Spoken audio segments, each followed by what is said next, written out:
Okay. There's the Three of Swords again. Hey, man. We're getting some different perspectives coming up here. And then the Nine of Cups. What do we want, family? I feel like we know what we want. I'm asking this general question just because I think you guys already know what you want. I feel like you guys are open to seeing what you get, but you ultimately know what you want. Usually people don't figure out what you want from them until you finally say it.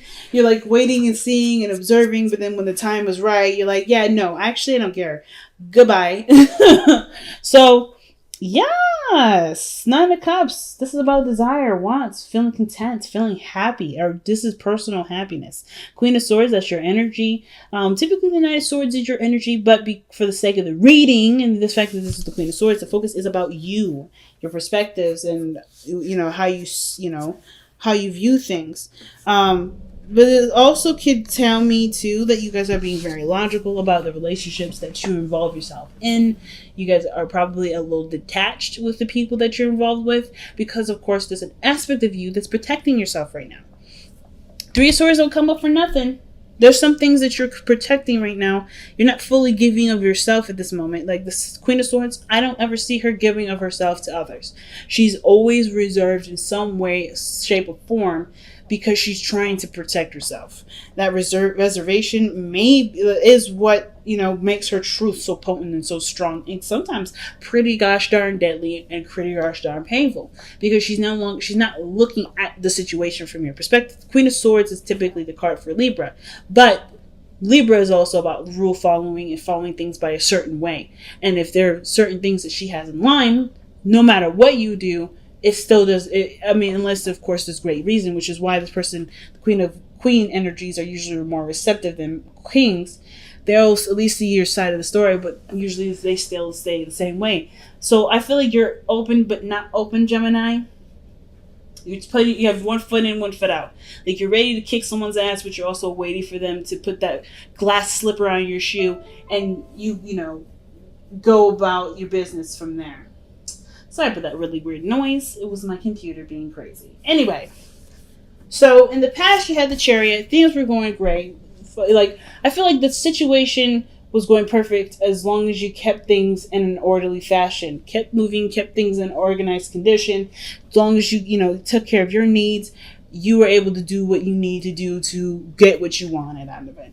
But now, with all the work that you've been putting in, I feel like you guys are trying to figure out what are the next steps. Because, of course, with the work that you've put in from then to now, you're in a different place, you're in a different lifestyle, you're doing a lot of different things, but you still have got a lot of stuff done and not a lot of return from it. So I don't know if you guys are looking from the situation as, from the aspect of return, but more of emotional fulfillment. Because I mean, I feel like you don't mind doing the work as long as you get something emotionally out of it, which you haven't been getting out of.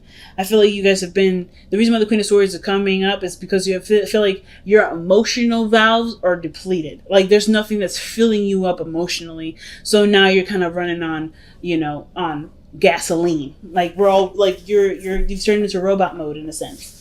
But I'm kidding. I don't think any of you guys turned into robot mode. I feel like you guys really want something emotionally pleasing, something emotionally satisfactory. You want to feel content.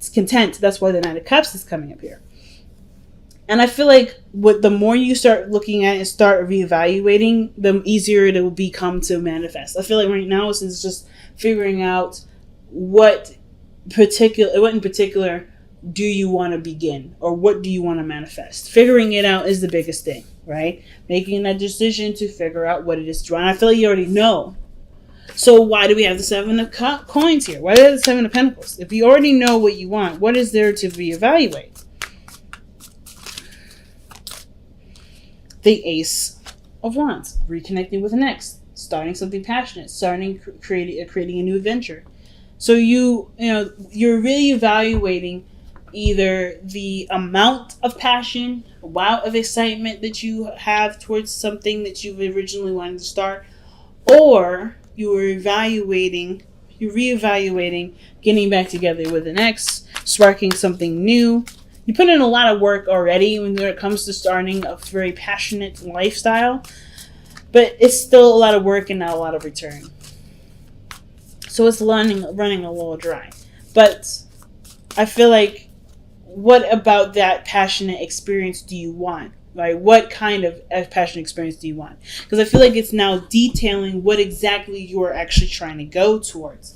You know what I'm saying? Because I feel like you guys have already created some sort of passionate spark, something that really got you going, that began a new journey, but it's not in the area of which you would prefer. So what is it that you prefer? And I feel like once you figure that out, God help y'all. Okay? God help the world, because you're going to be manifesting like nobody's business. Okay? He's like, yeah, I got it now. I'm ready to go. And it starts happening, the magician. So it's just only a matter of time. What area of passion do you want? What part of your life do you want to feel excited for? Or do you want to start building something of great value in? Like, and I know it's not it's not the Pentacles energy or anything like that, but the Wands energy, that's excitement, it's passion, it's creativity. You know, it's very Leo like energy. So I love it. Your best path to follow, the best path to follow is the Page of Cups. So the Page of Cups coming up in your best path to follow, really what Page of Cups really means is that, this, something that you need to nurture, take time and taking care of.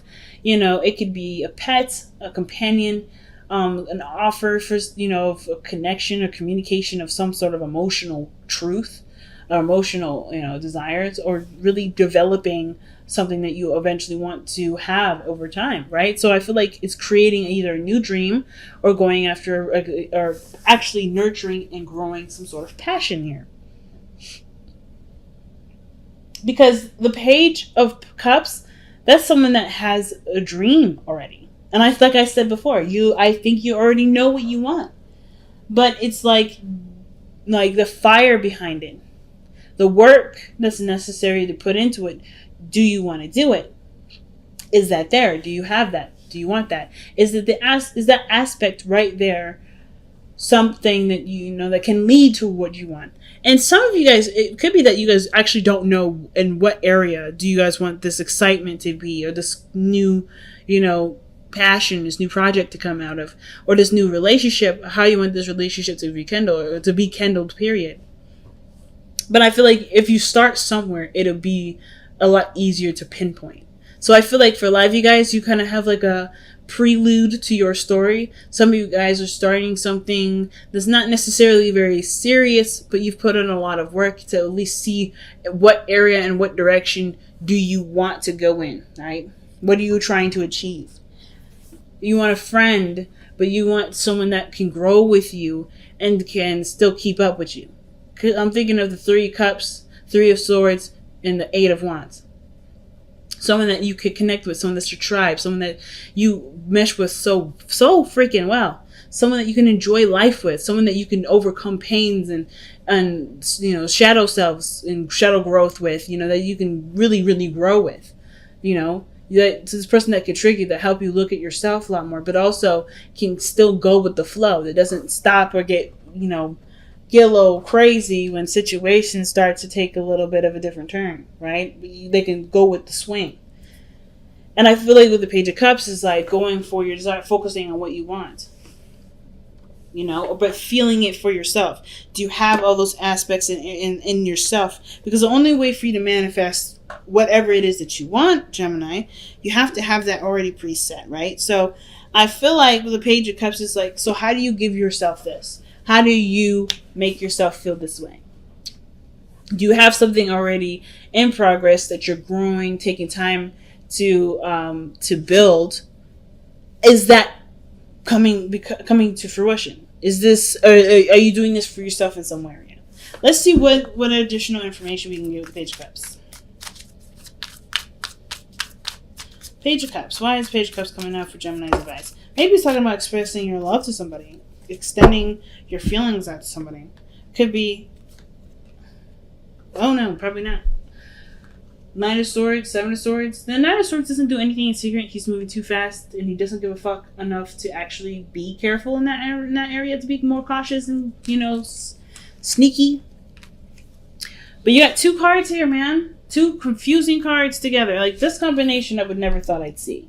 But then what's interesting about these two cards too is they're going in the same direction. One's more calculated and more scheming, a little more sneaky, not necessarily, open to expressing what they're doing. They're just kind of being like, well, just minding my business, when they're really clearly doing something they probably want to keep to themselves. But the Knight of Swords, he's very vocal. He's very outgoing. He's very like, hey, this is what's happening. This is my truth. Get out of my way if you don't want to hear it. But like, both of these two are not the same in regards to how they deliver their message or how they deliver certain things. Knight of Swords, he will bulldoze you. He will run you over. Versus the Seven of Swords, where he would just prefer you to get, he would just prefer never to run into you at all. So he'll take detours. I feel like the Seven of Swords is always that person that will take the detour, do something that's, evasive. They're just trying to get out of dodge, right? So I kind of feel like what's interesting is that there is a huge amount of risk. This huge amount of risk. Because the Seven of Swords can also indicate risks. And this is just somebody being sneaky and weird. But they have to take a risk about being honest and, forward about what they want. I feel like there may have been some sort of passion sparking with somebody, but you put in a lot of the work. And I feel like so ultimately this may be something that you do want, but it does require you to apply yourself. Okay. Wow. Interestingly enough. Interesting reading so far. So your external energy is the Ten of Swords. Something ended, but you put a lot of work into it. Or that something that's coming to an end here. I honestly feel like it's the evaluation process. I'm just going to lay that out there. I feel like it has to do with evaluation. Because just by the Seven of Coins and the Ten of Swords, there's a lot of reviewing. What have you done? How much work did you put in? What's come out of it so far? Something has come out of it. And I feel like it's excitement, it's passion, it's a new inspiration towards something that you may want to go for. But it had to happen from an ending. Or something's coming to an end, which has to do with what you've been working really hard to get inspiration from. Let's see what... Jesus. Ten of Swords and the Lovers. The connection that you have with somebody may be ending here. Or this is an ending. This is about the ending of some sort of connection between you and a person. This is also your card, Gemini. I don't know why it's not focusing. There we go. But yeah, the Lovers is your card, Gemini. Bouncing. It's not bounce of the head and your heart, but it's sometimes seen as a choice.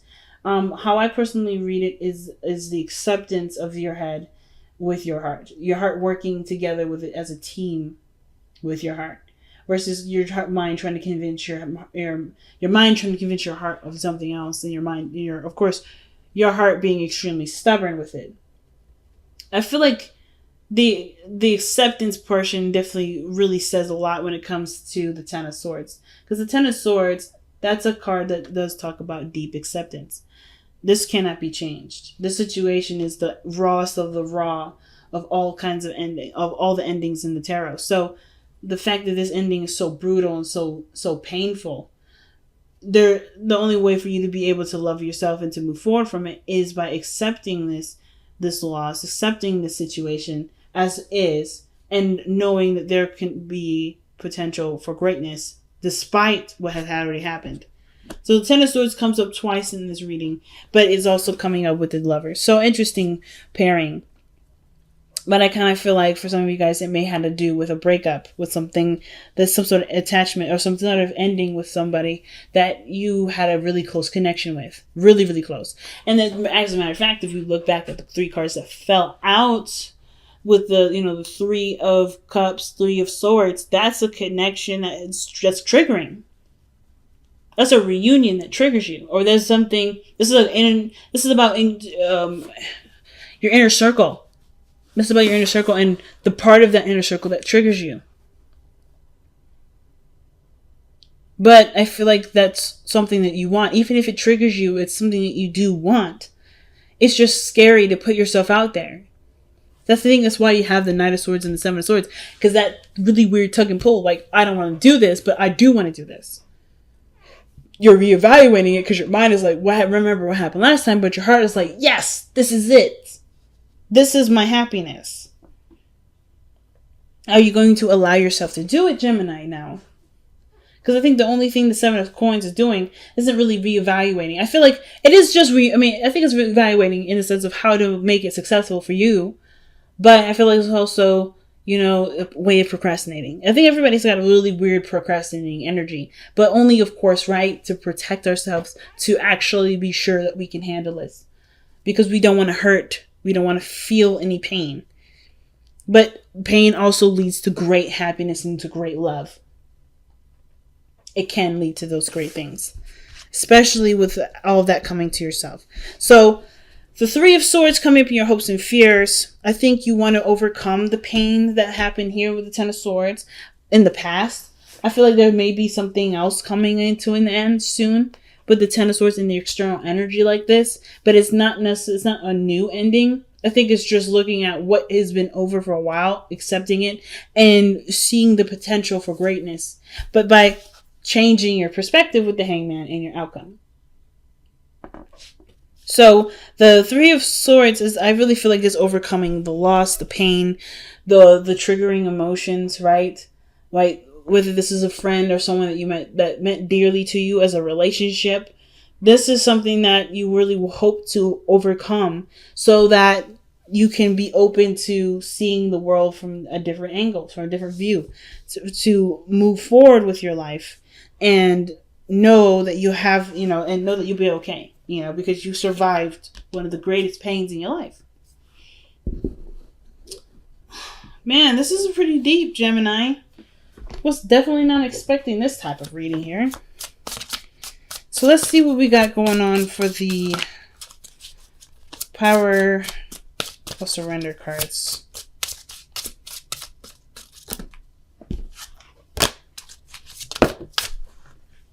Okay, surrender your belief in scarcity. Jeez. The universe is asking you to open to the infinite nature of abundance. In this way, you can remove blocks in your life and succeed beyond your wildest dreams. The Ten of Swords, the loss, man. That's the only thing at this moment. That's not necessarily standing in your way, but it's like the building block that's there that will propel you forward. It's such a huge position. So let's see what time for a nap though. But also take a break. Take some time to rest. Take some time to rejuvenate, to recover, to heal from what you've already experienced. The Ten of Swords is not an easy energy to overcome. It's totally not. And the fact that you're already trying to figure out what your next action is, it's great. But do you have the energy to take all that on after overcoming this serious ending? I feel like giving yourself that time, giving yourself that space, and make sure that you take that rest to make sure that you have all your needs taken care of before going on the journey. I feel like you're on point then. Time for a nap is reminding us that our body needs time to rejuvenate and to heal, to recover, to rest.